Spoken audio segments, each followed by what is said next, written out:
Certo? Então vamos retomar aqui. Nós já estamos fazendo a aula número 15, reunião número 15, né, dessa série nossa chamada Relações de Dispersão. Só para relembrar, o final do encontro 14, a outra vez que nós nos encontramos, nós, eu acho que foi no dia 5, a gente apresentou como tarefa, né, uma possibilidade, uma situação em que nós só tenhamos campo magnético externo. Então não tem, é a onda eletromagnética se propagando no vácuo, mas no vácuo onde eu tenha apenas campo magnético externo, não tenha campo elétrico externo. Então, aqui estão as nossas relações constitutivas, né? Nós fizemos na aula passada. Então, só queria que o Djalma pudesse concentrar o quadro aqui um pouquinho, tá? Que nós temos, nós temos esse resumo aqui, eu já deixei anotado aqui. As nossas equações constitutivas, né, da eletrodinâmica não linear ficaram dessa forma: o deslocamento elétrico e o vetor campo magnético, né? Dessa forma aqui, a permissividade elétrica e aqui uma permissividade eletromagnética, e aqui uma permeabilidade magnética e uma permeabilidade magnética elétrica, magnético-elétrica. E aí nós temos aqui os tensores, né? Já tínhamos deduzido isso no encontro anterior. A observação que eu gostaria de fazer aqui, que eu não lembro de ter feito nas aulas anteriores, é que esses termos aqui são os termos novidades. Em geral, nos materiais comuns, a gente só tem essa parte aqui, não temos nem o zeta nem o psi, temos apenas o epsilon e o mi. Mas na eletrodinâmica não linear, em alguns materiais, metamateriais também aparecem essas novidades aqui. E essas contribuições aqui, elas têm uma propriedade. Esses tensores não são, em princípio, nem simétricos nem antissimétricos, mas a relação de antissimetria é essa aqui. O transposto dessa matriz aqui é menos essa matriz aqui, ou seja, psi, esse psi e j é menos o zeta ji, ou seja, essa matriz aqui e essa matriz aqui, elas estão relacionadas por uma relação de antissimetria. Mas estão ligadas por essa relação de antissimetria. Isso aqui vai ser importante para nós. Então, o epsilon é simétrico, o mi é simétrico, mas o zeta e o psi não são simétricos. A relação que a gente tem entre eles é o seguinte: se a gente tinha falado anteriormente, se o campo elétrico externo for zero, então o campo elétrico externo for zero, esse termo some, esse termo some, esse termo some, fica só esse termo. Se o campo elétrico externo for zero, a gente tem esse termo e esse termo aqui. E aí, o zeta é simétrico, ou vice-versa. Se o campo magnético externo for zero, esse termo é zero, esse termo é zero e esse termo é zero. E aí o zeta é simétrico.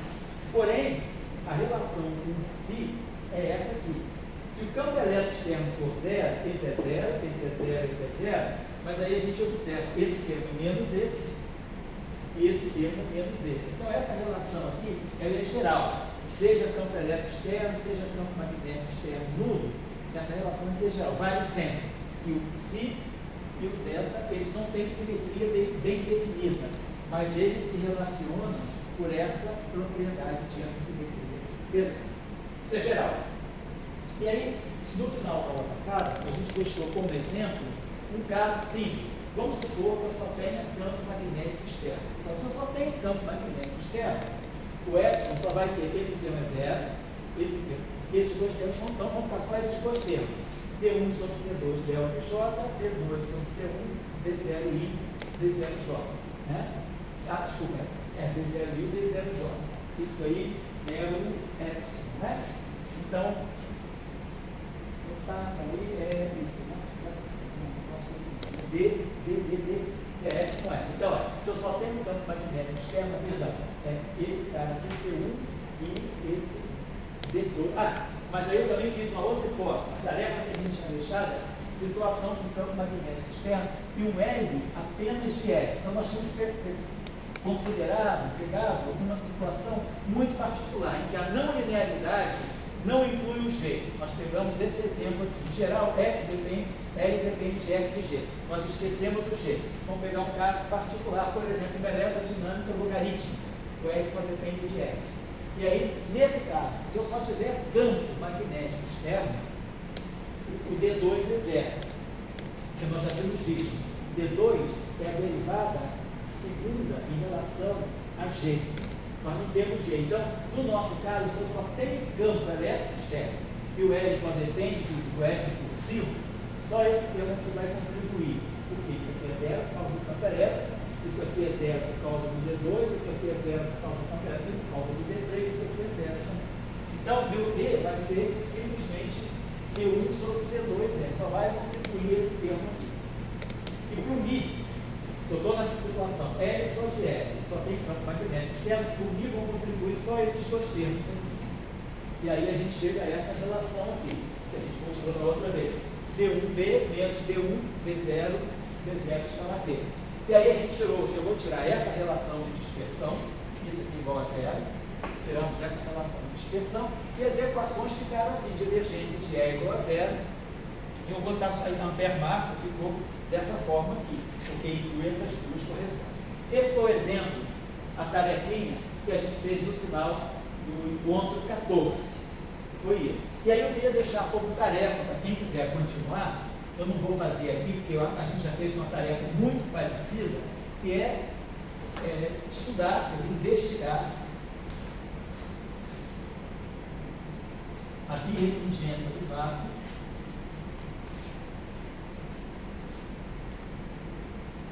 como tarefa. Estudar a birrefringência do vácuo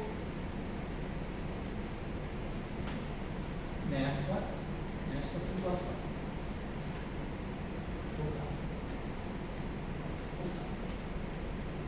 A gente está escorregando nessa situação. Ou seja, L de F e é externo igual a zero. Nessa situação particular.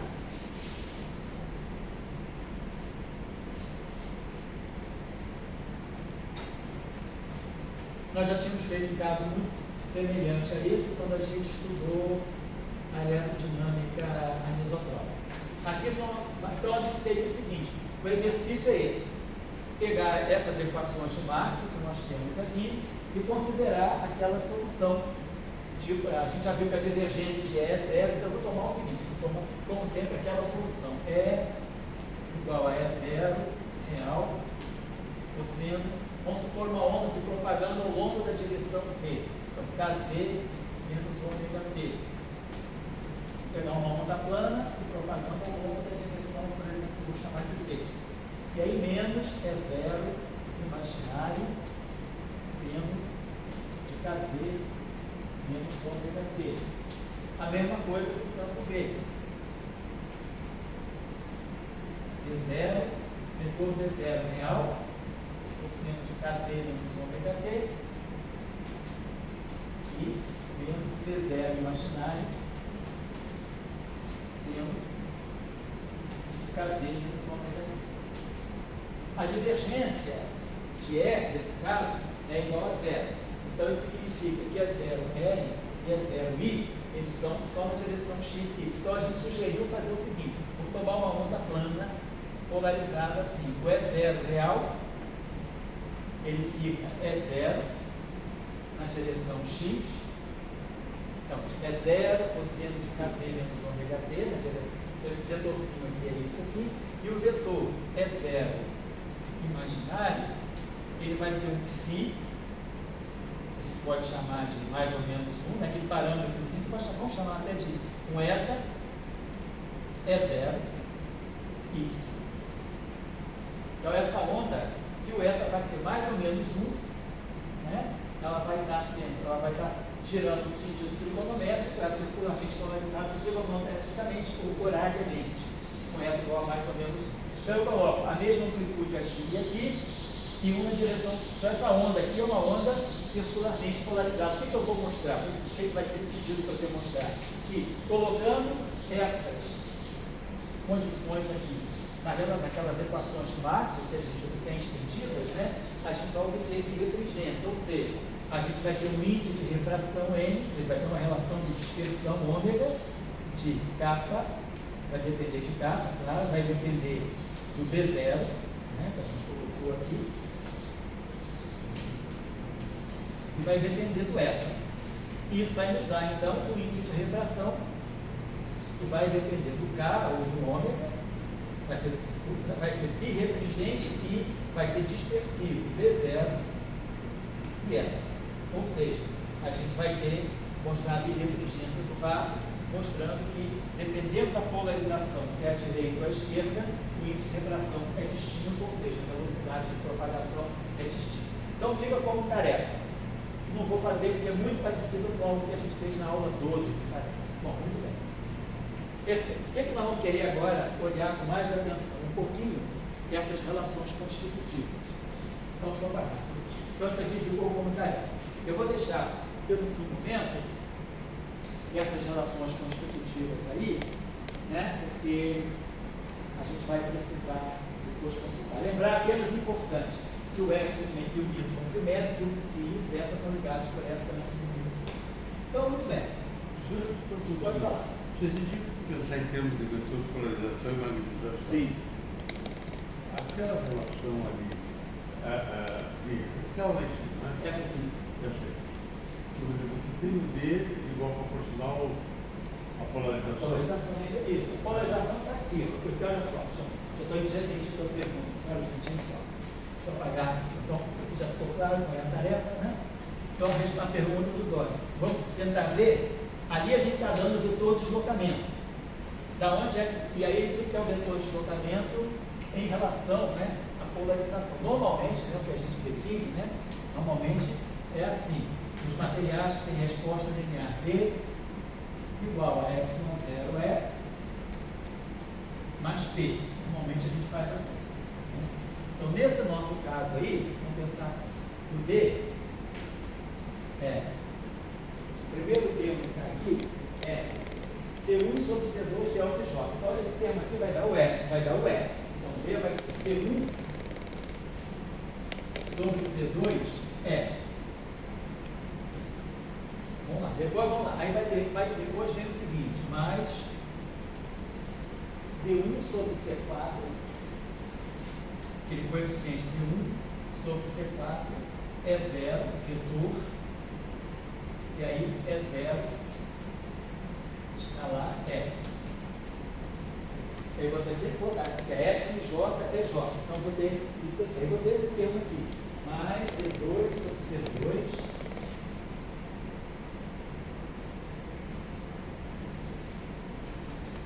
D2 sobre B0I, B0.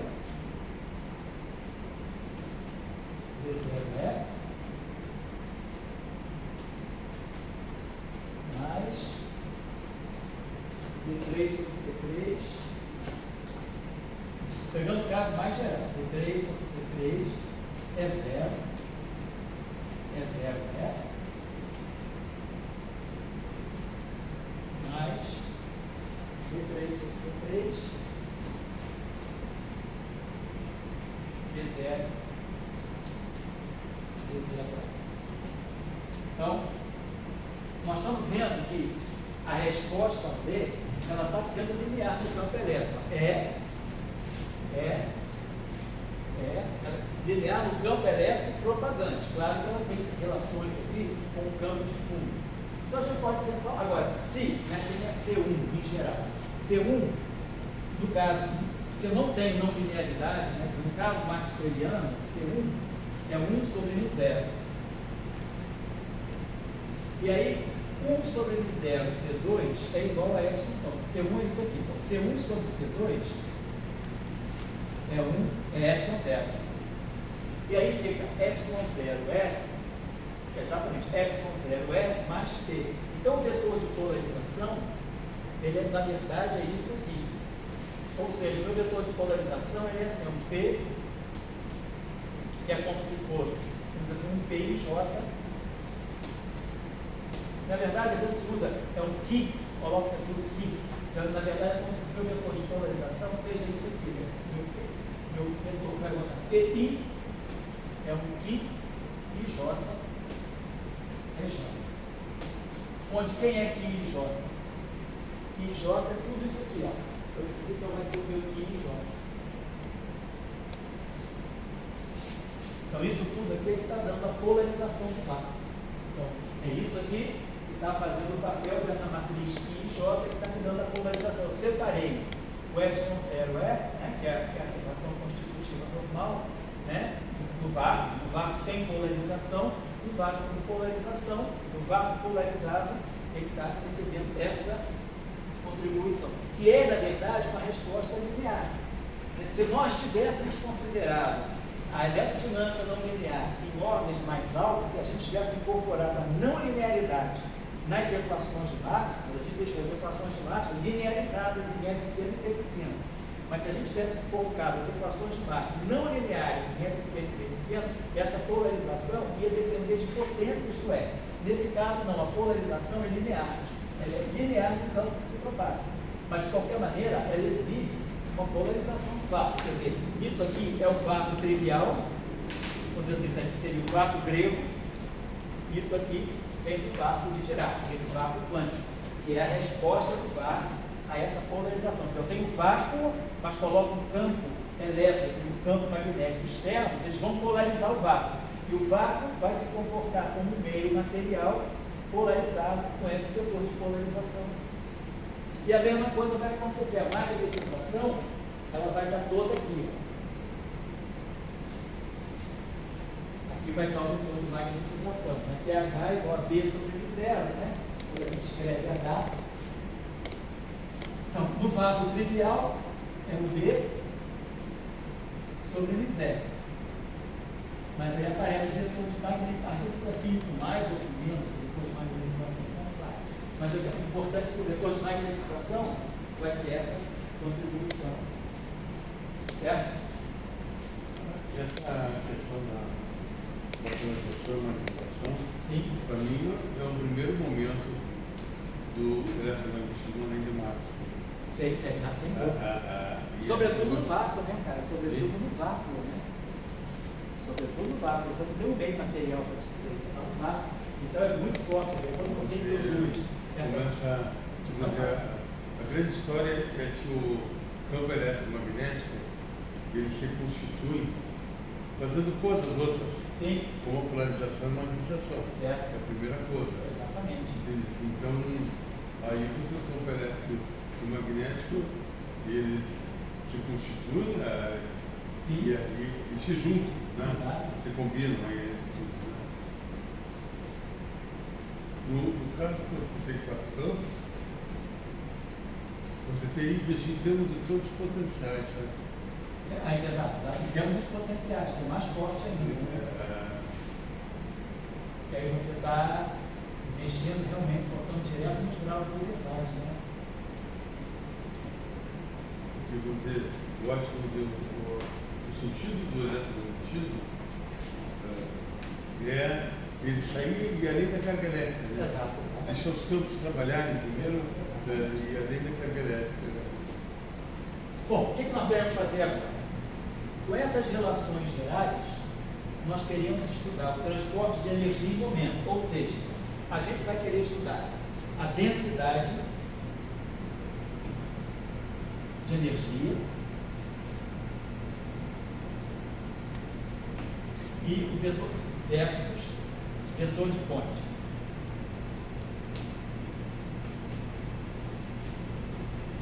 Que dá a intensidade da onda, né? Está ligado à intensidade. E depois, a densidade de momento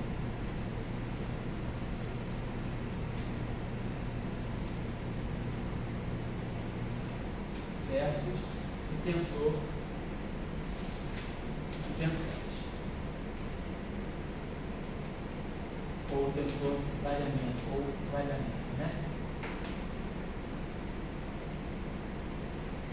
Aí vem o que a gente está conversando, né? Exato. Então, o que é a essência do eletromagnetismo? É a lei da carga elétrica.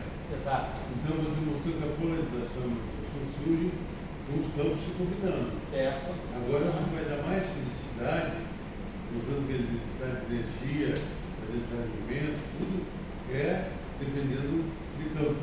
Exato, independente de campo. Não tem meio material. Então, a carga elétrica, ela leva um certo tchau, né? Exato. Então, por exemplo, o experimento do professor Benjamin Franklin. Sim. Aí ele não teria isso.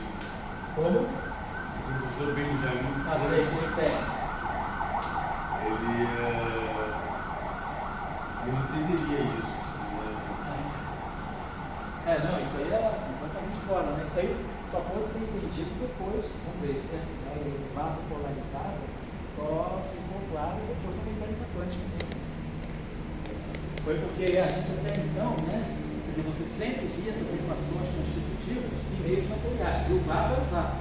Com a chegada na verdade, mais do que a mecânica quântica, a teoria de campos, né? A mecânica quântica já levantou a hipótese de que, com a equação de Dirac, né, a mecânica quântica relativista levou ao conceito de vácuo quântico. E aí, quando você coloca campos eletromagnéticos no vácuo, né, se eles forem muito intensos, eles vão poder polarizar fortemente o vácuo. Então, aqui é o seguinte: a densidade de energia, para quem já conhece o tensor de energia-momento, né, que nós chamamos de θ-μ, né, então esse tensor de energia-momento, né, invariante de vez, mas ele pode ou não ser simétrico. Né? Então, densidade de energia é θ0, 0. O vetor de Poynting é a componente θ e 0. A densidade de momento é o θ0i e a tensor de tensões é o θ e j. Há uma relação forte, claro, entre o vetor de Poynting e a densidade de momento. Né? O vetor de Poynting, né, ele está me dando, quer dizer, quando eu tenho a equação de conservação da energia, é essa aqui. É a derivada temporal da densidade de energia, chamada de U. Densidade de energia eletromagnética, mais a divergência do vetor de Poynting. Em geral, se não tem corrente, vocês querem dizer, se pode ser isso aqui, menos J escalar elétrica. Nós vamos estar daqui a pouco tentando demonstrar, né? Chegar a essa relação. Mas o que é importante, vamos ver as unidades aqui. Porque a densidade de energia é Joule por metro cúbico. Então, esse termo aqui ele é 1 sobre segundo, que é o PDDT, e a densidade de energia, Joule por metro cúbico. Aqui nós vamos ter a divergência é 1 sobre metro. E aqui tem o vetor de Poynting, né? Então, esse vetor de Poynting, ele vai ter que ter, para as unidades ficarem homogêneas, né? Esse vetor de Poynting aqui, ele vai ser o quê? Ele vai ter que ser Joule por metro quadrado segundo. Mas o que é Joule por segundo? Watt por metro quadrado. Então, isso aqui é o Watt por metro quadrado, que é justamente a intensidade. Então, o vetor de Poynting, né, nessa equação de conservação de continuidade aqui, o vetor de Poynting está mudando a intensidade da onda. Energia transportada, energia por segundo transportada por cada metro quadrado. Quer dizer, vamos dizer assim, fluindo, né, por cada metro quadrado. É a intensidade da onda. Agora, quando eu vou para a densidade, essa equação aqui vai me dar a densidade de momento, né, que é outra equação. Deixa eu apagar essa aqui. Então, deixa eu guardar aqui. O vetor de Poynting está aqui. Joule Watt por metro quadrado. Joule por metro quadrado. Tá? Em geral, a gente identifica o vetor de Poynting com a densidade de momento. A densidade de momento é isso aqui, ela sai dessa relação. DDT, isso, na verdade, é essa relação dmi, θ-μi, igual a alguma coisa.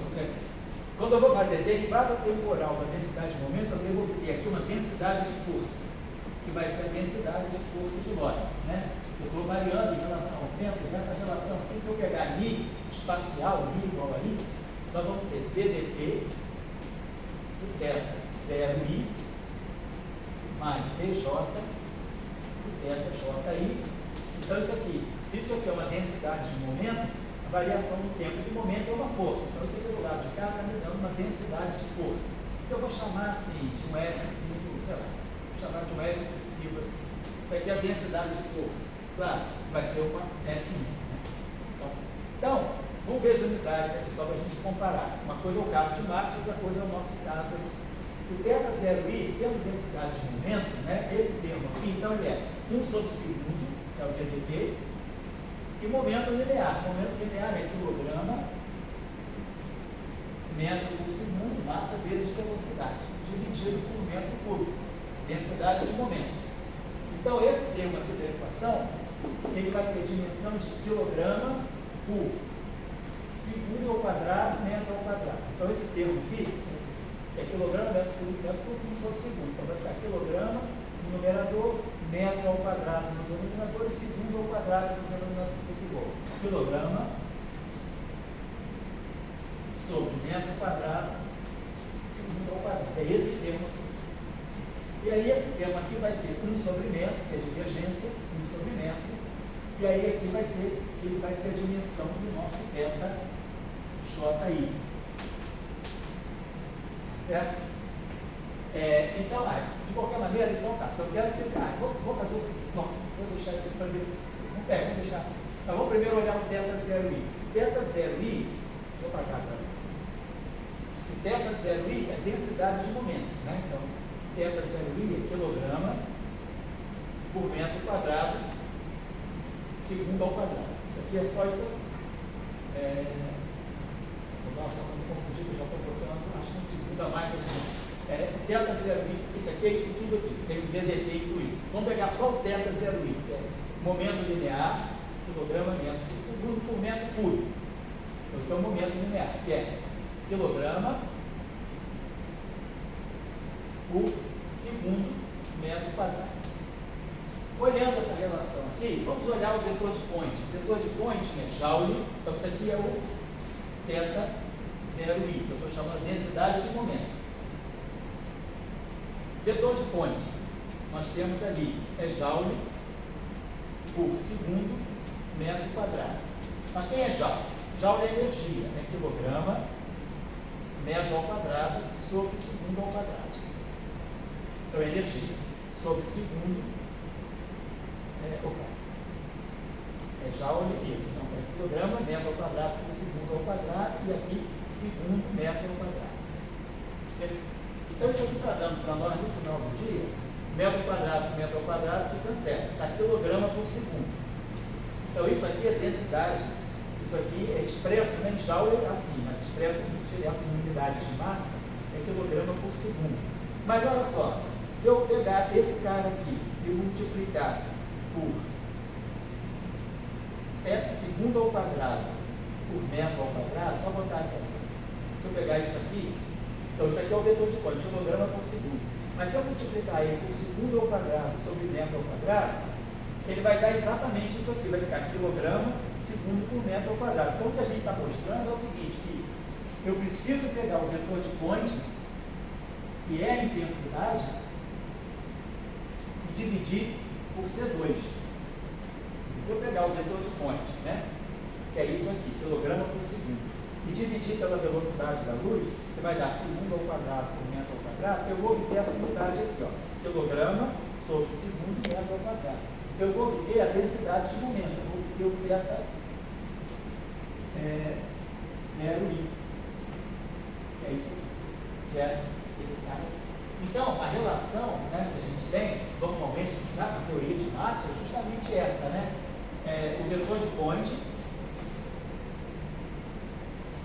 que é a intensidade, eu divido por C2. E isso aqui me dá a densidade, vamos colocar assim, de momento linear. Vou chamar esse Pzinho assim. Ou se quiser a densidade de momento, linear. Vou chamar de P assim. Então, mas existe uma relação. A menos dessa constante multiplicativa, o θ0i e o θ0 são a mesma coisa. Então, se eu dividir o θ, ou seja, se eu pegar o vetor de energia momento, se eu pegar o θ I0, que é o vetor de Point, dividir por C2, eu obtenho o θ0i. Então, existe uma relação de simetria bem forte aqui, né? Quando eu pego a relação, o vetor de Point e a densidade de momento. Eles são praticamente a mesma coisa, a mesma dessa constante. No caso geral, não.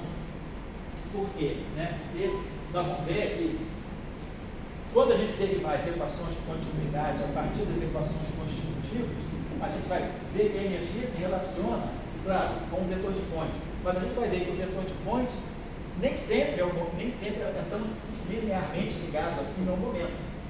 A diferença vai ser por causa dos campos externos. Por quê? Porque o meio está polarizado. Então, vamos chamar a atenção para isso. Então, nós estamos estudando agora as equações de continuidade que normalmente a gente estuda: transporte de energia e transporte de momento da onda. Vamos começar pelo transporte de energia. Né? Transporte. Posso só uma opinião do nosso? Oi? Eu acho assim, quer dizer, Pode falar. quando você pega o conceito de campo, temperatura. Sim. Qual é o conceito de campo, de temperatura? Tem a temperatura ali na planta da sala, a temperatura no outro. Você tem o conceito de campo de temperatura inicial, qualquer lei de Clausius, coisa desse tipo. Daí vem a situação de Maxwell e o campo elétrico. Então, a gente sempre aprende que Maxwell tem que ter a carga é antes de tudo. No caso da temperatura, você diz, não, a temperatura que é antes de tudo da termodinâmica. Sim.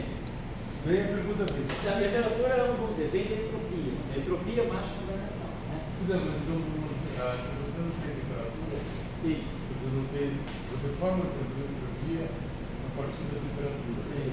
Então, eu estou querendo dizer, não seria Não, você fala temperatura a partir da entropia. Porque a entropia, você define a temperatura a partir da entropia. A entropia te dá um conjunto, né? Você tem um conjunto de coisas. Então, um conjunto de informações. A partir daquele conjunto de informações, né, você pode tirar uma temperatura, associar uma temperatura a partir da entropia. Eu diria que a entropia é mais fundamental. Eu estou querendo dizer o seguinte: você, a partir de campo eletromagnético, você começou a fazer física. Certo, sei. Então, o que é fazer física?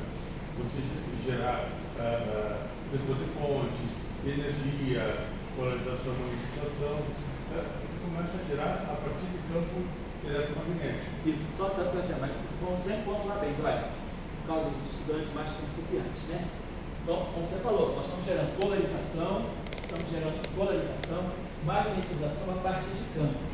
Que campos são esses? São os campos externos que estão, que estão impostos ao vácuo. Então, o vácuo, sob a ação de campos elétricos e campos magnéticos externos, ele deixa de ser vácuo e passa a se comportar como um meio polarizado e magnetizado. Nesse vácuo polarizado e magnetizado, vai entrar uma ondinha que vai se propagar, que é essa onda EB, que é essa onda descrita por essas equações de Maxwell. Essas equações de Maxwell, elas têm polarização e magnetização. Mas os campos que estão se propagando, né, a onda eletromagnética, o laser, digamos assim, são os campos E e B. Então isso aqui é a onda que se propaga, né? Vamos dizer, a onda propagante.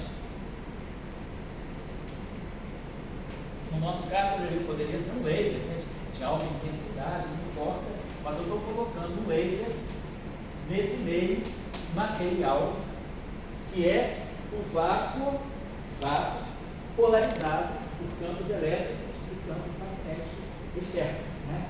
Então, é essa a situação. Então, como você está falando, eu vou tirar uma polarização, uma magnetização, que está vindo da onde? Está vindo do vácuo. Mas por quê? Quem está mostrando essa polarização são esses campos. Agora, essa polarização, aí você fala, mas eu estou no vácuo, eu não tenho meio material. Aí você diz, não, eu estou no vácuo quântico, no vácuo da QED. Ou seja, eu tenho matéria, só que ela é virtual.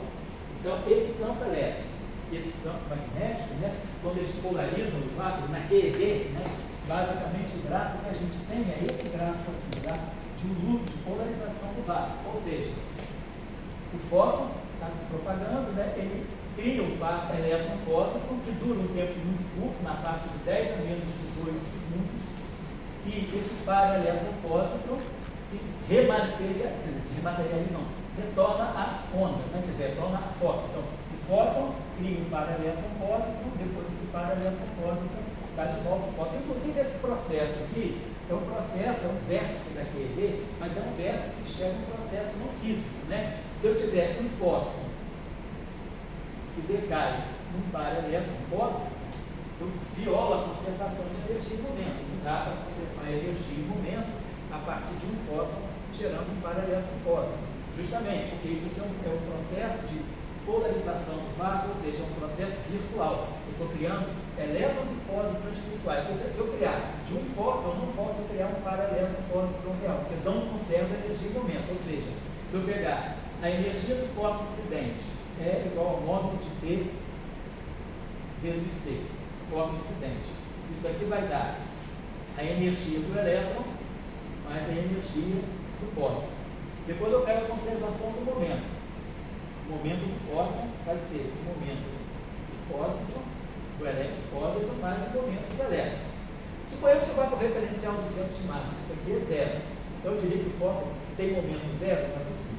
Então, quer dizer, um fóton real e elétrons reais, positons reais, eu não consigo ter esse processo. Um fóton que decai no próprio elétron. Mas se o fóton é virtual e o elétron e o pósitron são virtuais, as partículas virtuais não satisfazem a mesma relação de energia e momento. Quer dizer, P2 igual a zero, o fóton é o fóton real. P mais, ou P menos, né? Quer dizer, P do elétron ou do pósitron, não vai, ao P2, né? Quadro vetor igual a massa do elétron ao quadrado, né? C2 é o elétron real. Quando o elétron é virtual, essa relação fura. E essa também, o fóton virtual, por exemplo, ele pode ter um P2 negativo. Aí esse processo acontece. Então, esse processo é um processo virtual, que dura 10 a menos 18 segundos, nessa faixa aí, né? Essa faixa de escala temporal. Então, agora, só para relembrar, o que está acontecendo é que o vácuo é um vácuo que pode ser formado de vários elétrons pósitrons virtuais. O vácuo aqui é dele. E aí, o campo elétrico e o campo magnético externo, eles vão dar energia para o vácuo. Então, eles vão sentir que o vácuo tem matéria e antimatéria. Quando a onda passa em presença desses campos estão lá polarizando o vácuo. E a onda que passa, ela vai ver o vácuo polarizado, ela vai ver o vácuo com essa estrutura aqui. Ela vai passar por um meio onde tem elétrons e pósitrons virtuais. E aí ela vai encontrar um índice de refração, vai encontrar uma velocidade de fase que não é C, ou seja, aí a gente tem um processo de polarização, de magnetização. Como você falou, polarização e a magnetização, elas estão expressas em função de campos.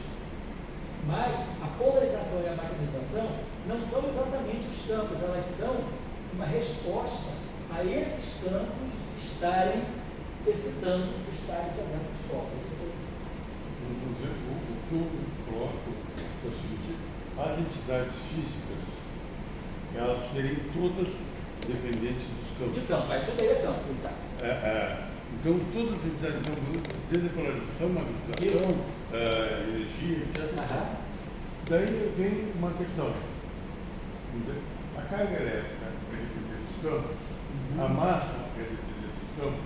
Então, você está prometendo aí, né, de que a massa um dia vai ser dependente do campo. Pode ser, exatamente. A relação de pressão vai te dar isso. Pode te dar isso. Então, você já está com o olho da massa dependente do campo.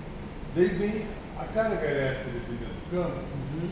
Então, a carga elétrica sempre aparece como divergente de... É um parâmetro. Mas agora é lei de conservação. Isso. Divergente de volta. Então, se aquele J ou J que estão ali fossem campos, não carga elétrica, você ia ter uma outra conservação que ia dizer, olha, você tem uma carga elétrica dependente do campo. Certo. E daí você teria toda uma teoria.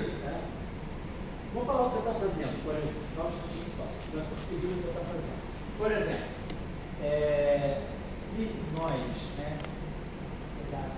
aí a gente vai ter, só uma coisinha, um minutinho só, pensar o seguinte, a não linearidade, né?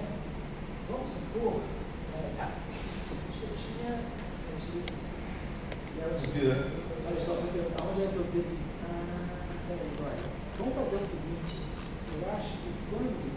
Você voltar nas nossas notas, cada um no caderno, mas nesses meus escritos aqui, vou pegar exemplo. Vamos pegar aqui, por exemplo, só para te mostrar aqui. Eu queria te mostrar. Quando a gente pegou as equações de Marx generalizadas, essa equação aqui, a gente acabou escrevendo, eu vou escrever só uma parte dela, ela é muito grande. Divergência. Então, quem é o meu T? Por exemplo, C1 sobre C2 é mais, não vou botar tudo não, D1 sobre C4 é zero, escalar mais vários termos, né? Mais 1, 2, 3, 4, 5, 6, 7, 8, mais vários termos. Igual, vamos lá, igual. Aí o que deu isso aqui? Deu menos a divergência de, então você está falando, C1 sobre C2 é 0, mais C2 sobre C é 0, mais ρ. Então, o que eu estou querendo dizer é o seguinte: vou pegar as equações de Maxwell linearizadas em presença de um campo de fundo E0 e B0. Então, a equação de Gauss fica assim: divergência de B, que é isso que eu tenho aqui, igual ao lado direito. Qual é o que está do lado direito? Suponha que eu não tenha cargas externas. Isso aqui são cargas externas, não tem nada a ver com o que falo. É uma carga que eu coloco. Mas que eu não tenho cargas externas, eu tenho apenas campos. O que eu estou obtendo dessa equação? Do lado direito, a não linearidade está me dizendo que a divergência de B ela é igual a um certo ρ, que é totalmente definido pelos campos externos. Né? Claro, lembrando da não linearidade. Esse C2 aqui, né, se nós tivermos o coeficiente C2, que é a derivada do Lagrangiano em relação a G, esse termo aqui vai depender do campo magnético. Então, eu não posso dizer direto que divergência de B0 é 0. Porque B0 é um campo magnético, o campo magnético tem divergência nula. Não. Devido à não linearidade, esse C2 aqui pode me dar uma relação não trivial. Mas isso, ou seja, a divergência desse é 0 aqui, então isso aqui está me dando como se fosse uma densidade de carga, ρ0, gerada apenas pelos campos externos. Está tudo embutido aqui do C1 e do C2. Ou seja, eu tenho uma densidade, esses campos externos, eles vão estar se comportando como uma densidade de carga, que é fonte do campo dele, do deslocamento elétrico. Certo? É isso que você está querendo dizer. Nesse caso, eu já tenho um pouco isso. Eu consigo exprimir essa carga efetiva como se fosse a partir desses campos aqui, certo? Já está implícito nas equações da não linearidade. Eu sei que no teu tratamento, na tua formulação, você não tem só os campos, tem os potenciais também, né? Que é um pouquinho diferente, é bem diferente. Mas assim, o que eu estou querendo dizer é que a não linearidade, ela já te dá essa possibilidade de você ter uma carga. Mas aí vem o que você gosta, que é a emergência de dia. Exato. O que seria a emergência de dia? A partir de uma variável inicial, no caso do campo eletromagnético, você definir todas as entidades físicas que você necessita. Mas aí você já tem massa, carga, momento, energia. Então você tem as entidades físicas. A única que não tem aí, por isso é a questão da força. Isso. É isso aí. Vamos lá. Perfeito. Então a discussão está caminhando.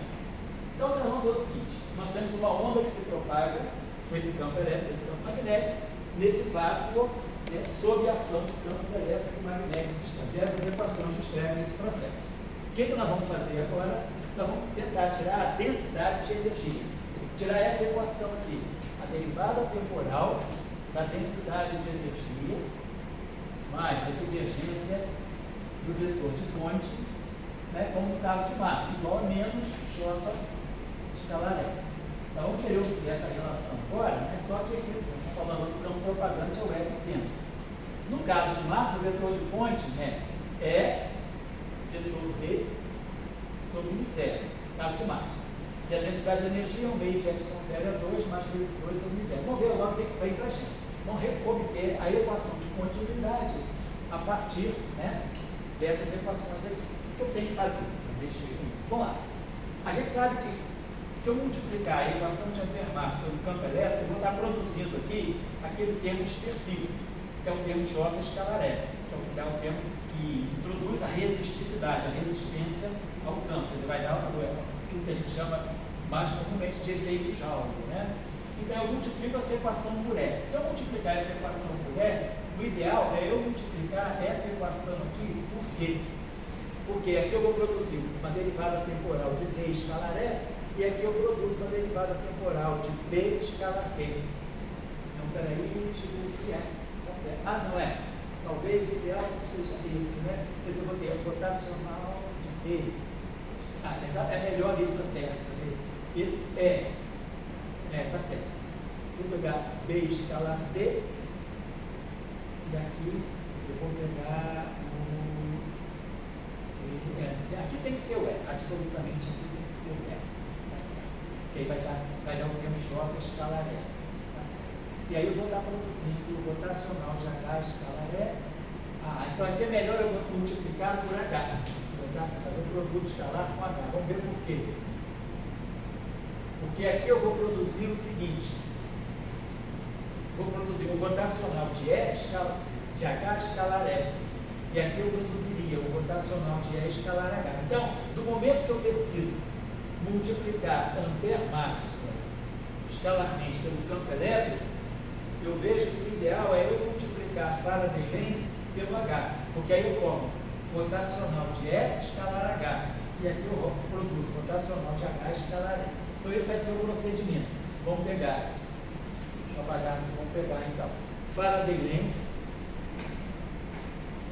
e fazer o produto escalar por H. E vamos subtrair de ampere máximo produto escalar pelo campo elétrico. É isso que a gente vai ter que desenvolver. Então, Faraday Lenz vezes H, ampere máximo vezes escalar, produto escalar. Vamos fazer isso aqui. Deixa eu apagar agora. Então, o que vai... No campo das perguntas, se você pegasse a equação, o θ mini, vamos dizer, então você fez o calculasse o θ mini, é o que eu estou fazendo agora. A gente vai calcular os componentes do θ mini. Θ 00, θ I0, θ 0I e θ J.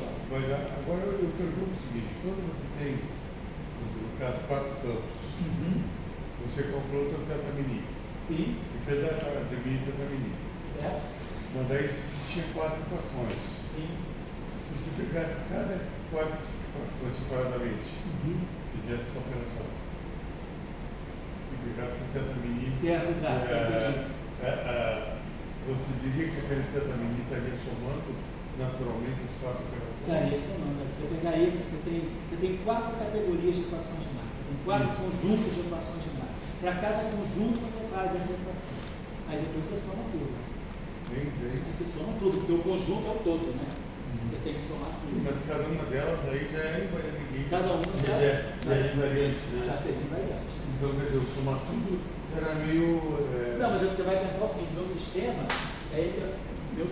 se você considerar todos os campos, meu sistema é aquele global, então você precisa, né?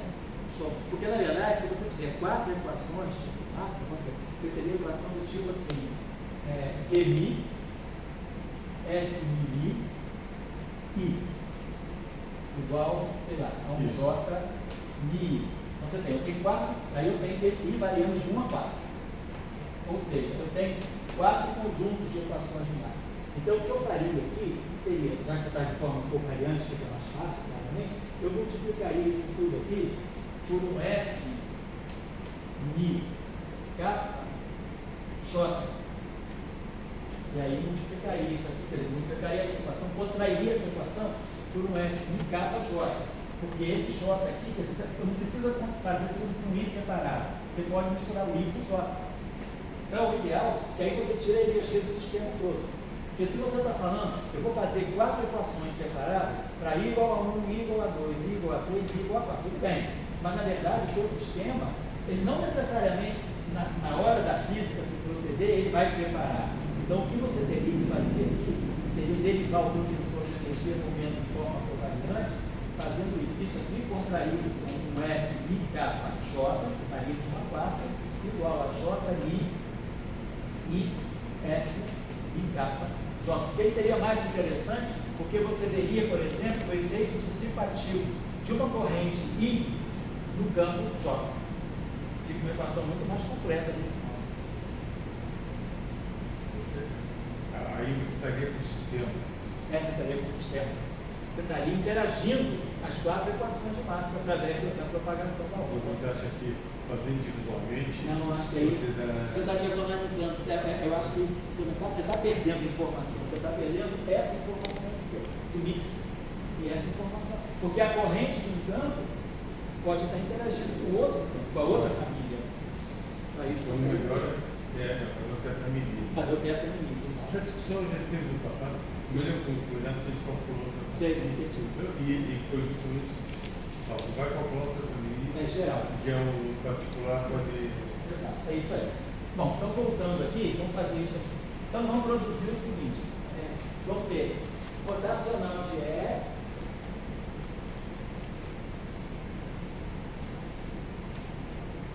escalar H menos rotacional de H escalar E.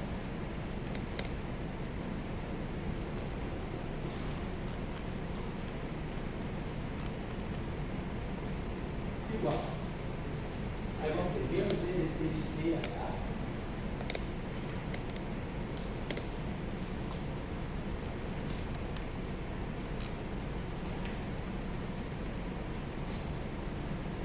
menos DDT de DZ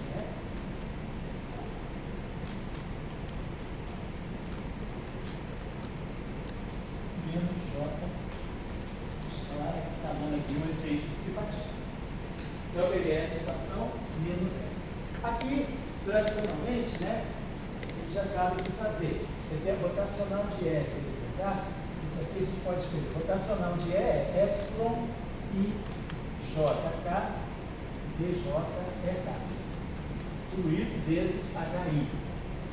Esse cara aqui é menos epsilon I JK DJHK é I. Vamos fazer aqui as vantagens derivadas. Então, eu vou botar o seguinte, vai ficar.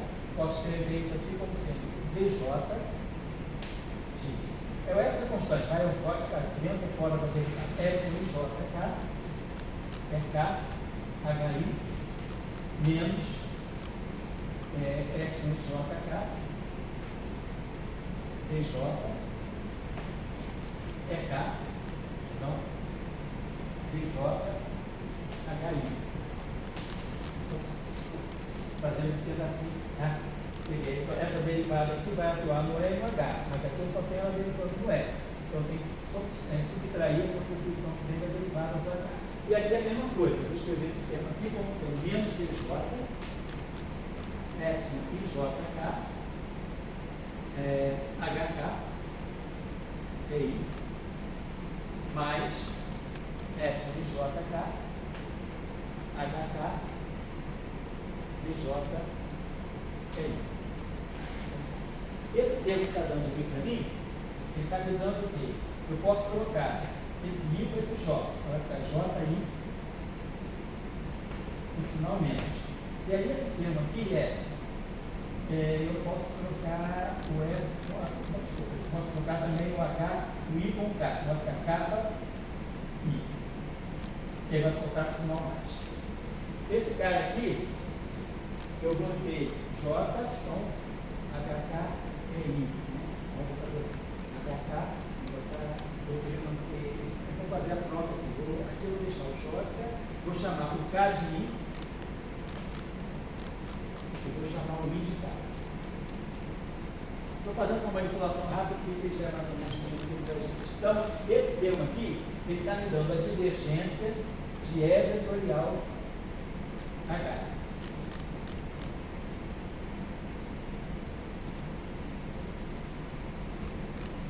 E olha só, isso aqui vai ficar KI está me dando o produto vetorial do E vezes o H. E aí o componente J, um DJ, unidade de divergência.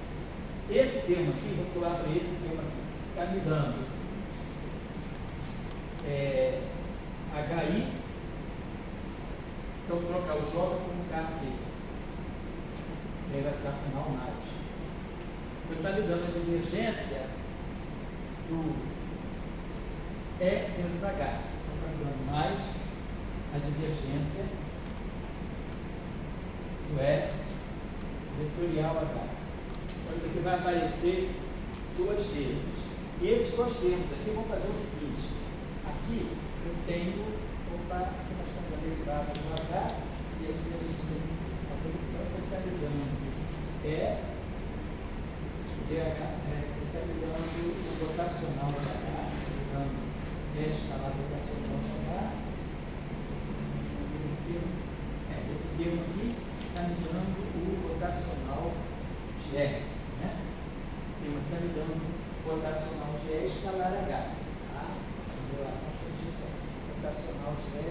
escalar H, esse termo aqui está me dando o rotacional de H, escalar deixa eu ver só uma coisinha aqui. Eu tenho minhas barras aqui com as notas, né? Deixa eu dar só uma olhadinha aqui, uma estratégia, peraí. Isso. É isso mesmo. Vai dar esses termos aqui. Isso aqui, rotacional de E, rotacional de E, o rotacional de E escalar H, menos rotacional de H, escalar E. É isso aqui. Então, isso aqui, deixa eu fazer aqui de novo. Era uma coisinha. Deixa eu apagar aqui um instantinho. Estou fazendo só o lado esquerdo, tá? Por enquanto. Só o lado esquerdo. Deixa eu apagar aqui. Alguma coisa aqui, deixa eu ver. Então, esse cara está me dando epsilon I JK DJ VK escalar HI. Tá certo. E esse cara aqui está me dando menos epsilon I JK DJ HK é I. Tá certo. Então a gente vai querer colocar as coisas dentro de derivadas únicas, fazer equação de continuidade, uma derivada de um todo, né? Então vamos fazer essa história de sempre. Vamos pegar esse DJ aqui, vamos botar epsilon I JK DJ atuando em EK HI. Porém, eu tenho que agora subtrair essa derivada, menos epsilon I JK EK DJ HI. E aí aqui menos epsilon JK DJ HK LI. E aí aqui vai ficar mais epsilon IJK HK DJ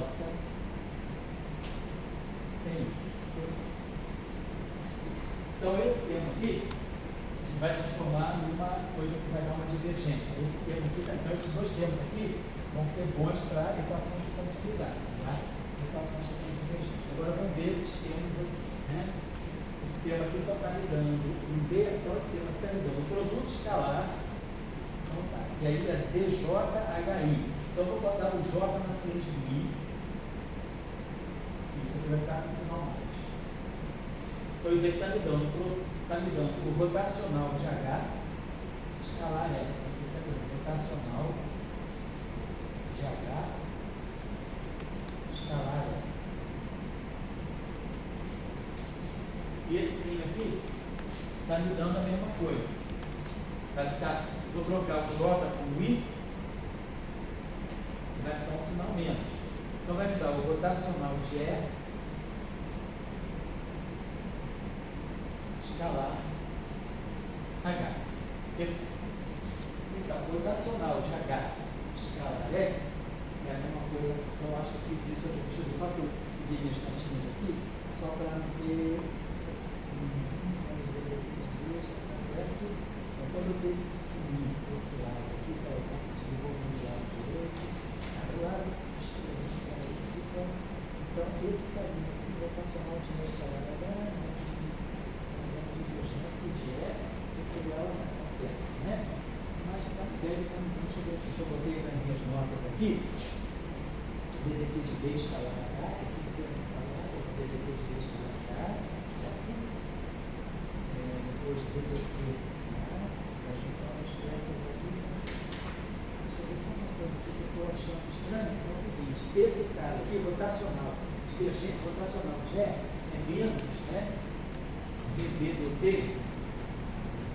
esse rotacional de E aqui, menos DDT, olha, né? Então vai estar dando menos DDT escalar. Já sei o que está acontecendo. Tá tudo ok, gente, só que eu fiz a seguinte coisa. Então, estou só desenvolvendo esse lado esquerdo. Observe o seguinte, esse termo que surge aqui, ó, menos rotacional de E escalar H. Isso tudo que está aqui é igual a isso que está aqui, é igual a isso tudo que está aqui. Vamos esquecer esse pedaço intermediário. Então, aquele termo que está lá, ele está me dando rotacional de E escalar H, rotacional de E escalar H. Então esse termo aqui está do lado direito, isso aqui é igual a isso. Então eu boto aqui um fator 2. Isso. E esse termo que está aqui, ó, está me dando mais rotacional de H escalar E. Então ele vem para cá com um fator 2 também. Então, a gente está mostrando que rotacional de E. Isso, rotacional de E. Escalar H. Que é esse termo que está aqui, né? Eu fui desenvolvendo esse lado direito, né? Que é igual sempre aquele lado esquerdo. E eu gerei do lado direito aqui as mesmas coisas que estão do lado esquerdo, claro, esses dois termos aqui. Então eu gerei esse choque aqui, esse termo aqui, o sinal mais. Então ele vem para cá com o sinal menos, junto com esse aqui, rotacional de H. E esse aqui que está com o sinal menos, ele transita para lá. Então eu estou mostrando que rotacional de E escalar H menos rotacional de H escalar E. Eu estou escrevendo isso como sendo 2 vezes isso igual ao que sobrou aqui, isso e isso aqui. Então, ou seja, vai ficar 1/2 de divergência, que aí aqui está dando certinho. Isso aqui está me dando, tá? Vamos ver aqui. Esse cara aqui é HI. KI. Então, eu vou passar esse I cá para trás. Então, ele está me dando divergência de E vetorial H. Olha só. Eu tenho o seguinte, J com DJ. Então, você está me dando o KI, está me dando esse produto vetorial. E vetor H, componente J. Eu estou tirando o DJ dessa componente J, essa divergência. E esse termo aqui vai ser a mesma coisa. Estou pegando o K com o I. Né? Só que eu vou estar produzindo aqui o produto vetorial de H com E. Então você vai ficar menos a divergência de H vetorial E, que é mais a divergência de E vetor H. Então você está um fator 2.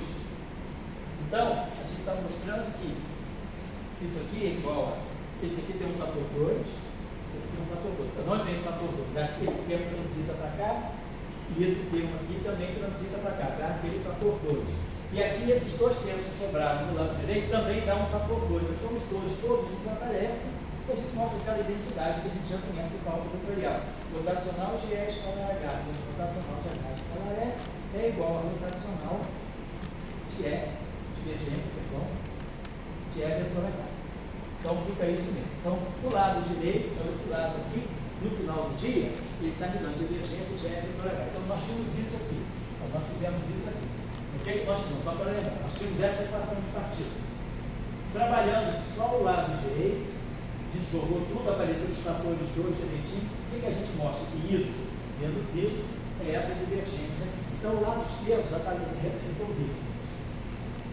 Já está na forma de uma equação de continuidade. Eu tenho divergência com vetor. Então esse lado esquerdo aqui está dando para nós divergência de E vetor H.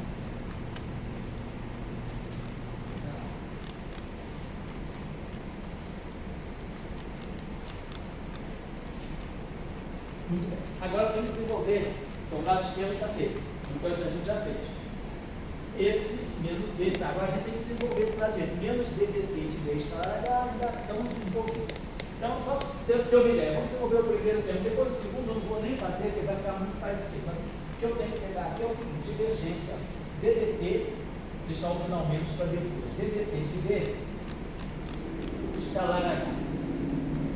O que eu posso fazer aqui? Eu posso escrever isso aqui assim: DDT de VI HI. Tá? Mas vamos substituir agora o H pelas equações constitutivas. Então, isso aqui vai ser DDT de VI, e aí aqui eu vou ter μ menos 1 IJ DJ mais DDT de VI Xi IJ EJ. Então é esse termo aqui, certo? Estou desenvolvendo só esse termo aqui por enquanto.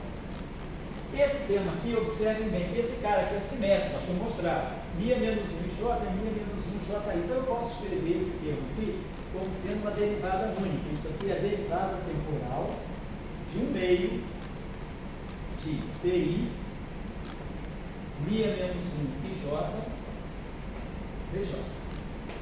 Por quê? Porque esse cara aqui é assimétrico. Do outro lado, com essa derivada nesse, vezes esse. E depois, esse vezes a derivada desse, e usar a simetria do Mi, o fator 2 desaparece. Então, esse cara, vezes essa derivada temporal vezes esse, com esse Mi simétrico aqui fazendo a ponte, como ele é simétrico, isso me dá uma derivada total, uma derivada temporal total desse produto.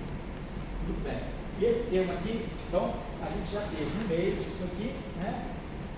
Mais DDT de PI, Si e J é J. Então, esse termo aqui ficou assim.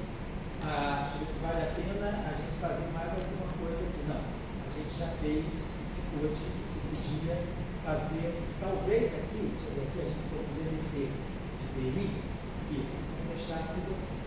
Então, já tem uma derivada temporal, que é o que me interessa para a densidade de energia. Isso é a derivada temporal de alguma coisa. Então, esse termo está ok. Vamos trabalhar agora, né? Pode pedir o CJ no simétrico? Não precisa. Pode, mas não vai precisar. Porque a gente vai poder depois usar uma relação com o zeta que vai aparecer aqui. Vamos ver depois isso aí. Então, acho que assim pode ficar. Eu acho que por esse caminho que eu segui aqui nas minhas notinhas, deixa eu dar uma notinha, foi isso mesmo. E aí ficou isso. Aí o que eu fiz aqui? Ainda fiz aqui uma outra coisinha, que foi o seguinte. MIA menos 1, MIA menos 1 e J, PI, como isso aqui é simétrico, isso aqui é a mesma coisa que eu posso pegar, então, isso que eu fiz aqui, só eu fiz aí uns truquezinhos, e eu fiz as notas aqui, MIA menos 1 e J, isso, menos 5. O que eu fiz aqui, né? Vamos pensar só, aqui, eu substituí, perfeito, eu substituí esse H dessa forma. Aí, quando esse cara entrou aqui, eu posso dizer o seguinte, isso aqui é a mesma coisa, MIA menos 1 IJ, VJ, vamos lembrar da relação do H. HI é MIA menos 1 IJ, VJ, mais Si IJ é J. Então, eu posso substituir agora, ele está tudo aqui dentro, né? Esse MIA menos 1, como isso aqui é simétrico, MIA menos 1 IJ é MIA menos 1 JI. Então, eu posso dizer que isso aqui vai ser o HJ, esse vezes esse, vai ser o HJ menos isso aqui. Então, eu posso aqui dentro, vou apagar isso aqui. Dentro dessa derivada temporal, eu vou fazer o seguinte, derivada temporal de 1 meio de, até aqui, sim. Primeiro, esse termo aqui, eu vou escrever ele como sendo HJ menos Si JI EI. E tudo isso aqui vezes VJ. Foi isso que eu fiz aqui. Aí eu vou gerar 1 meio de HD. Perfeito. Derivada temporal. Deixa eu ver só aqui. Só eu tenho que olhar bem esse tudozinho aqui. Menos isso. Menos Si J DI J DI J. Eu substituí direto aqui. DI. Então eu fiz o contrário. Fiz aqui. Consegui trabalhar aqui. Fazer o seguinte. Então nós temos isso aqui. Só retomando aqui. Menos IJ VJ. Aí, no momento que a gente produziu isso, eu vou dizer o seguinte: MIA menos 1 VJ, IJ VJ é o seguinte, é o meio de DI. Aí eu vou substituir isso aqui por HI menos Si IJ EJ. Fica assim, assim. Então, esse termo aqui pediu isso. Então, a gente ficou com esse termo aqui no final do dia. Vou só pegar minhas notas, vou colocar a resposta no final do dia. Quando a gente trabalhou esse termo, ele ficou assim. Deixa eu apagar isso aqui. Ficou assim. Vou botar aqui a resposta. 1 meio de DDT do B escalar. Tá certo. E aí ficou esse termo aqui, menos 1 meio de CIJ PI EJ, menos 1 meio de PI CIJ EJ. e depois esse termo aqui, mais psi j ddt de DI é J.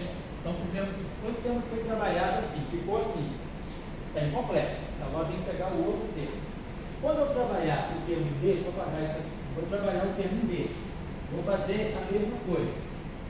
Seguindo os passos aqui, eu vou substituir o meu D aqui por epsilon e J EJ mais zeta e J BJ. Vou substituir o D aqui.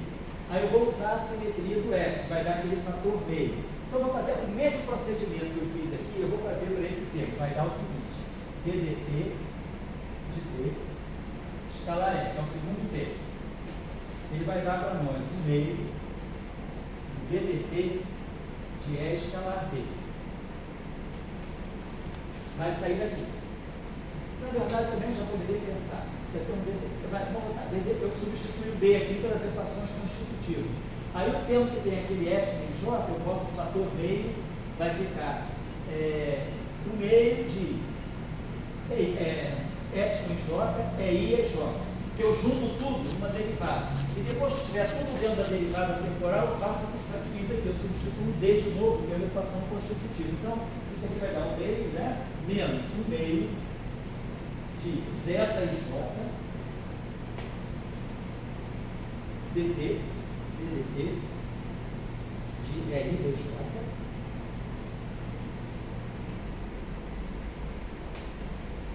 isso mais zeta e J DDT de BJ RI. Deixa eu ver aqui se isso. Então, peraí, DDT de BI é J, tá certo? Então, fiquei com isso aqui, ficou DDT, aí, então, esse termo está aqui, sim, aí, então a gente precisa de alguma coisa. Esqueci de uma derivada temporal aqui. É aqui, perdão. Quando eu copiei, eu copiei errado. O meio de B, menos o meio de psi e J, esqueci de botar a derivada temporal. DDT de BI e J. Então, foi o desenvolvimento que eu fiz. Mais psi e J, DDT de BI e J. E depois, fazendo a mesma coisa aqui, a gente tem uma zeta e J, DDT de RI e J, mais zeta e J, DDT de BI e J. Então, lembrando o que eu fiz? Ó, recapitular aqui. Nós pegamos essa expressão aqui. Substituir o H. Aí, substituir o H, usei a simetria do μ menos 1 para gerar esse termo, mas aí quando eu gero esse termo sai. E esse termo aqui já estava lá quando eu substituí o H. Faço a mesma coisa aqui, eu substituo o D, uso a simetria, gero esse termo com esse fator aqui no meio, substituo de novo o D por essa relação e fica assim. Agora vamos observar o seguinte: olha esse termo aqui. A gente pode trocar. O I e o J são índices mútuos. I, J, J. Eu vou trocar, vou chamar o I de J e o J de I. O I vira J, o J vira I, que é tudo índice saturado. Então, aí ficou DDT de BI é J, DDT de EJ, BI, que é exatamente o que está aqui. Só que zeta JI é menos psi e J. Então, esse zeta JI é menos psi e J, vai ficar mais psi e J. Então, quando eu somar esse termo aqui, ó, tem sinal menos. Esse termo, então, eu vou botar esse aqui é menos. Então, isso aqui vai ficar menos. Isso aqui vai ficar mais. E isso aqui vai ficar mais. Esse termo aqui é menos DDT de D escalar E. Então, vai ficar menos aqui, mais aqui e menos aqui. Muito bem.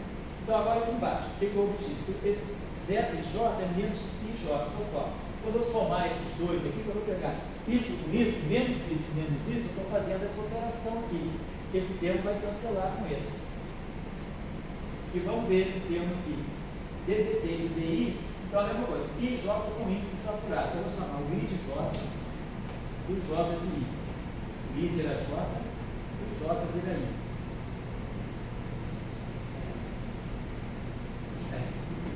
O I vira J. Tá assim. Menos zeta e J, DDT de BJ, é I. Então é isso. O I vira J, e o J vira I. O J vira I e o I vira J. Então, de novo, se produz o mesmo termo, só que, de novo, menos ZJI é mais CIJ. Então, esse termo aqui vai cancelar esse termo.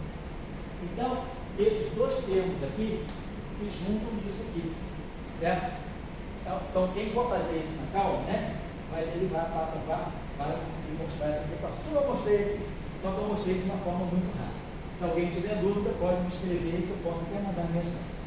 E aí, esses dois termos aqui, do lado direito, vão dar uma derivada temporal única. Quer dizer, esse menos aqui com esse menos aqui vai estar me dando menos ddt de 1/2 de E escalar D mais D escalar H. E aí, claro, agora eu jogo tudo para o lado direito, vou ganhar a equação de continuidade, que vai me dar ddt de 1/2 de E escalar D mais B escalar H mais a divergência de E vetor H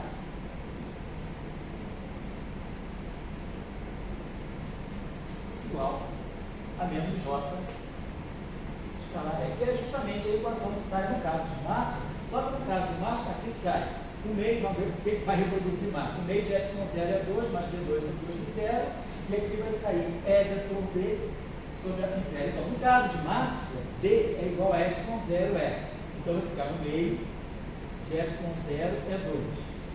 E H é B sobre μ0. Então, vai ficar B2 sobre 2 μ0. No caso de Maxwell. E aqui, o H é B sobre μ0. Então, vai ficar E vetorial B sobre μ0. Então, isso aqui é o vetor de point. Esse é o nosso vetor de point da intensidade da onda. Então, agora, incluindo a não linearidade, incluindo as polarizações. Ó. Aqui dentro eu tenho a magnetização, que aqui está o H. Agora, aqui dentro eu tenho polarização e tenho a magnetização. Lembrando que esse H aqui, ele tem as duas composições. Ele tem o μ-1 e tem o Ψ. É aquele H completo. E aqui é a mesma coisa, o D completo com F como certo, e aqui é o H completo com μ-1 e o Ψ. Então, isso aqui está me dando a densidade de energia, que eu vou chamar de U, densidade de energia eletromagnética, e o vetor de ponto. Tudo isso agora, incluindo a polarização e a magnetização. Então, isso é geral, né, para toda a teoria não linear, como a gente colocou. Então, reproduz Maxwell, mas generaliza, porque aqui eu tenho a polarização e aqui eu tenho a magnetização.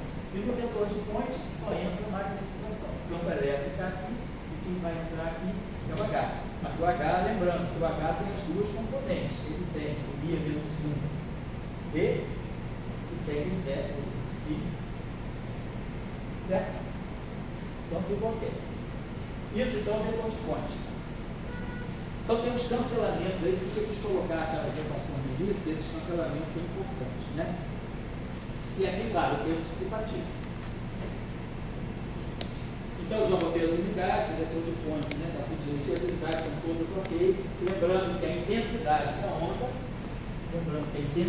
da onda, é o módulo do vetor de ponte dividido por C. É só para lembrar isso aqui.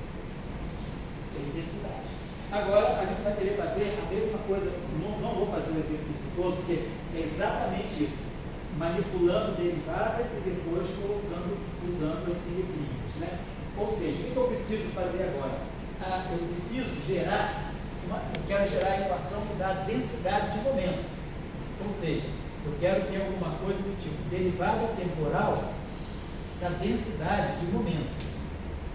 Mas a derivada temporal da densidade de momento deve dar uma densidade de força.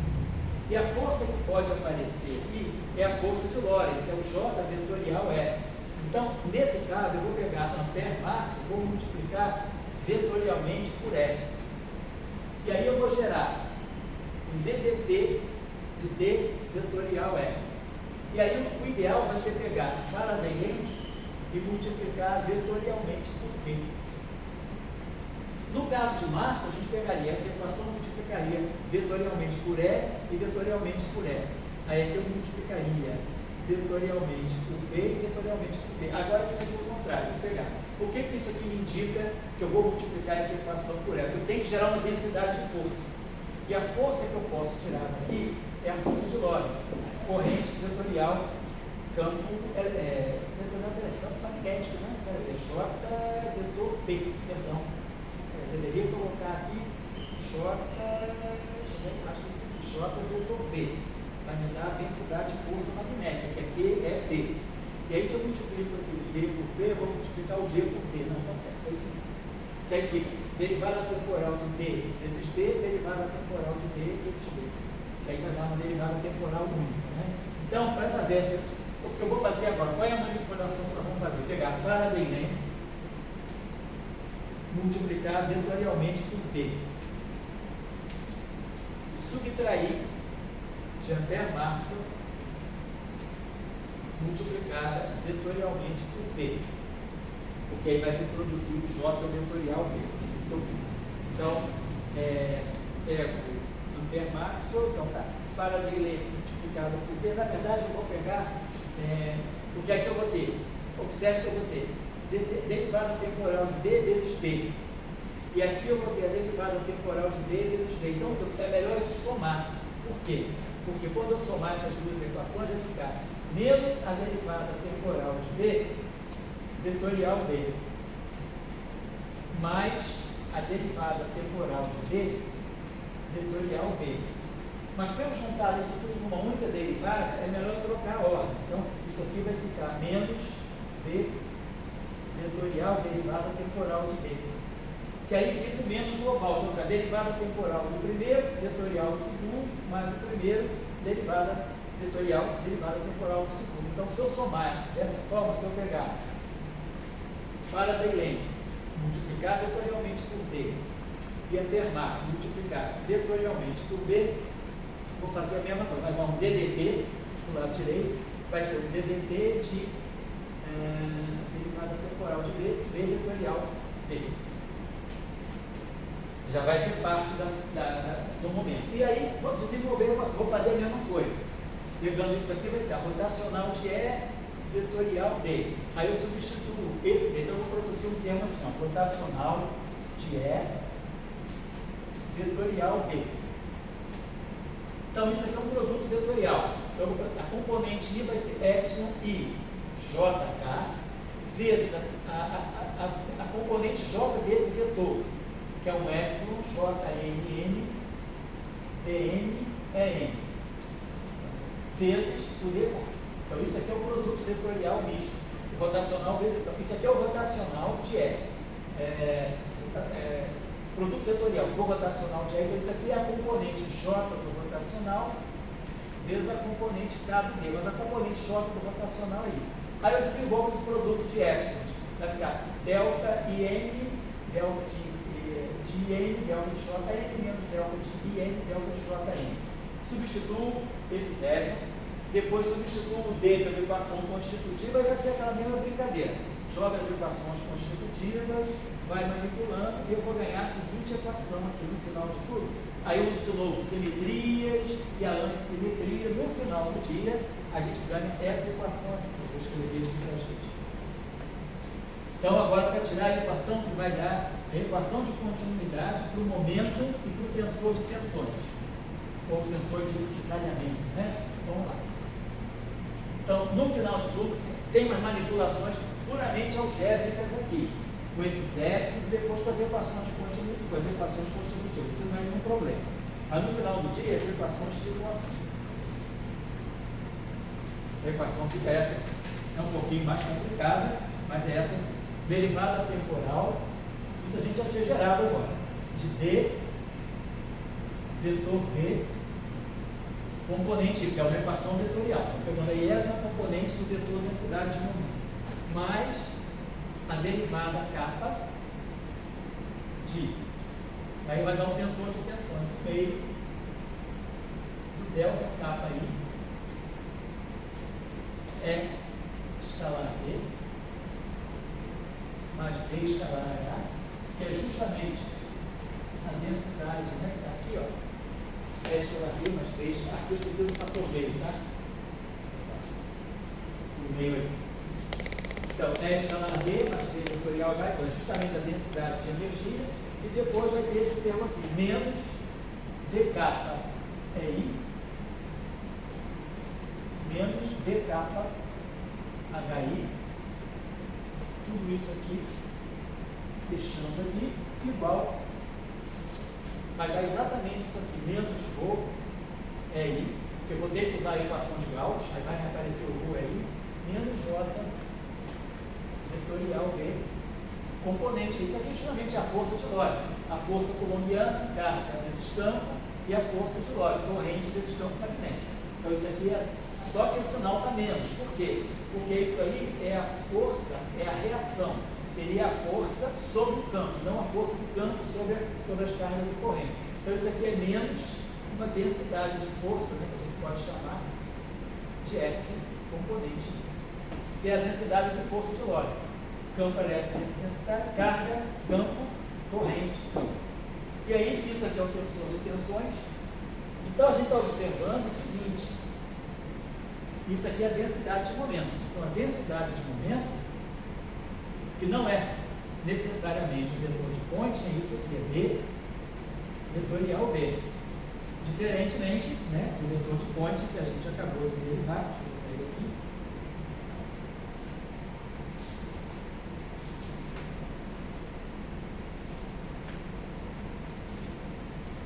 O nosso vetor de Point, que é o E escalar H, que é o E vetor de Point é vetorial H. Então, no vetor de Point vai entrar a magnetização. No vetor densidade de momento vai entrar a polarização. Então, tem uma diferença entre eles. Tem condições, né? No caso de Maxwell, D igual a ε0 e H é ε0, as duas coisas coincidem a menos no fator C2, né? Mas agora tem uma diferença, porque aqui está entrando totalmente a polarização e aqui a magnetização. Então, essa é a densidade de momento e esse é o vetor de Point, que está em densidade e aqui está a densidade de momento. Deixa eu ver se eu botei mais alguma observação aqui. Não, é isso mesmo. A única observação então isso aqui, só para lembrar. Então isso aqui, para quem conhece o tensor de energia momento de forma covariante, θ μi, para quem conhece o θ μi, a densidade de momento é o θ0i. E o vetor de Point é o θi0. E claro, a densidade de energia é o θ00 que a gente já colocou. Isso aqui é a densidade de energia. O meio, né? Posso botar esse meio aqui. Posso botar esse meio. Isso aqui é a densidade de energia. Isso aqui é o θ00. E isso tudo aqui é o θj. Então, θj é isso aqui. Isso aqui dentro. Quer dizer, o θ00 ele aparece na diagonal, está na diagonal do θ e J. E isso aqui completo é o θj, é o θji, né? É o θj, KI. Né? Então isso aqui é a componente de densidade de momento, que é esse θ0i, e isso aqui é o θKI, certo? Então, está todas as componentes calculadas. Aí, claro, no tensor de tensões vão entrar as polarizações, polarização e a magnetização. Mas no vetor de Point, na densidade de momento, o que é interessante é que um puxa a polarização e o outro puxa a magnetização. Então, isso aí fecha um pouco essa discussão. Então, a gente tentou trabalhar aqui, só prevenindo aqui quem for fazer o cálculo sozinho, que está iniciando, pode ter um pouquinho mais de dificuldade nessa segunda parte aqui, mas não tem erro. É só usar o que vai ser crucial para poder haver vários cancelamentos, vai ser usar essa relação. E lembrar que o epsilon é simétrico e o mi é simétrico, mas o psi e o zeta são ligados por essa relação. Isso vai cancelar várias coisas na hora de fazer os cálculos intermediários e a gente vai chegar a essa relação. Mas eu queria, assim, me preocupei mais de mostrar aqui para hoje foi uma coisa fora das relações de distensão. Está falando só das equações constitutivas, mas existe, eu vejo que na literatura, em geral, a gente demonstra isso, mas usando só o epsilon, esse aqui não aparece. Então, em geral, o que aparece na literatura, né, é o D igual ao epsilon e o H igual a μ menos 1 vezes P. E aí a coisa fica muito mais fácil, porque é tudo simétrico. Mas agora não, quando a gente tem essas novas relações de constitutivos, com psi e zeta, eu perco as simetrias. Mas as cancelamentos, o que é interessante, eu francamente falando, eu nunca tinha feito esse cálculo antes. Foi pela primeira vez que eu fiz. Mesmo já tendo trabalhado com eletrodinâmicas não lineares, eu nunca me preocupei muito com essa equação. Assim, trabalhar melhor o unidade das equações constitutivas. Mas aqui no curso, pensando no curso mais principiante, eu vou voltar lá no início. Foi bom até para mim, porque eu não tinha percebido um pouco essa nuance de que a polarização entra no campo e a magnetização entra no outro campo. Claro que tem uma física para isso, né? Porque a polarização, aqui nós temos a força de Lorentz, né? Quer dizer, está totalmente aqui. Então, o que tem que entrar? Magnetização e polarização. Mas no caso da energia, eu só vou entrar com a polarização. A magnetização fica por fora, porque a corrente, o campo magnético não entra, né? na força. A força é dissipativa, é J escalar. Bom, então, era isso que eu queria chamar a atenção. Deixa eu ver o que mais. Porque eu acho que agora a gente está pronto, né? Do ponto de vista. Eu vou fazer o seguinte, depois eu vou pedir ao tchau, eu vou fazer o PDF, você pode colocar isso aqui na página do curso. Porque aí todo mundo pode ter acesso aos detalhes que estão aqui. Porque tem uns truquezinhos aí sim, que a gente tem que ter cuidado. Então, eu acho que agora, da próxima vez, deixa eu ver, então a gente pegou. Então, só eu queria deixar assim como tarefa, né? Fazer o seguinte, sob que condições o vetor P e o vetor S são iguais a menos da constante C2, porque é uma questão de unidade, né? Então a gente sabe que, quer dizer, vamos dizer assim, em dimensões, né? O P é o S sobre C2. Mas, assim, sob que condições, a menos desse C2, as duas coisas, quando tem campo elétrico, quando tem campo elétrico externo, campo magnético externo. Então, eu acho que era isso que eu queria chamar a atenção. Eu acho que eu, assim, não avancei mais nada de novo, né? Eu vou fazer tudo certinho. Vetor de point, tempo zero, cidade de movimento, tempo zero, e está tudo certinho. Tá. Eu acho que eu tenho mais. Na próxima vez a gente vai se reunir na aula, vai ser a aula 16, né? No encontro 16, a gente vai voltar a falar das relações de dispersão. Agora, no outro caso, eu acho que a gente aqui já vai poder abandonar as eletrodinâmicas não lineares, né? E já deixei aquela tarefa de mostrar que a não linearidade gera birefringência, pode gerar dicroísmo também, mas agora a gente vai avançar para uma outra parte das relações de dispersão. Talvez falte mais 13 minutos. Talvez a gente possa ir até o encontro 16, 17, 18. Talvez até o encontro 18. Então, tchau. Por hoje é só isso.